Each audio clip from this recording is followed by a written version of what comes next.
Tanzania tumebarikiwa kuwa na rasilimali kubwa na nyingi za uchumi wa buluu, ikiwemo kilomita za mraba 64,000 za bahari ya kitaifa, lakini pia kilomita za mraba 223,000 za ukanda wa kiuchumi wa kipekee EEZ, pwani yenye urefu wa kilomita 1424 ambayo ni muhimu kwa shughuli za uvuvi, ufugaji wa samaki baharini. Na mwaka 2024 serikali ya Jamhuri ya Muungano wa Tanzania kwa makusudi ilizindua sera ya uchumi wa buluu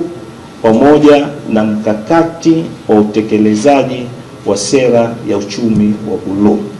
Katika sera ile ya uchumi wa buluu, kwa mamlaka aliyopewa Mheshimiwa Rais wa Jamhuri ya Muungano wa Tanzania, akarasimu madaraka yake ili kuhakikisha kwamba Ofisi ya Makamu wa Rais Muungano na Mazingira iratibu utekelezaji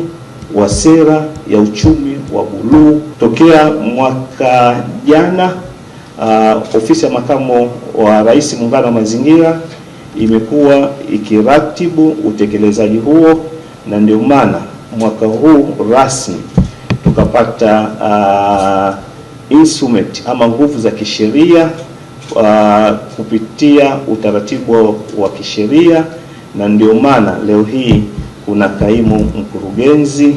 wa idara ya uchumi wa buluu ambao yupo chini ya Ofisi ya Makamu wa Rais Muungano na Mazingira. Katika ile dira ya taifa mwaka 2050, miongoni mwa nguzo kuu 4, sekta ya uchumi wa buluu imekuwa kama ni sekta kichocheo cha uchumi wa Tanzania. Kwa hivyo ile ahadi ya kuhakikisha ifikapo mwaka 2050 Tanzania inaenda katika uchumi wa kati mkubwa, na mambo mengineyo ni pamoja na swala zima la utekelezaji wa sera ya uchumi wa buluu. Lakini katika dira ile ya taifa pia imeelekeza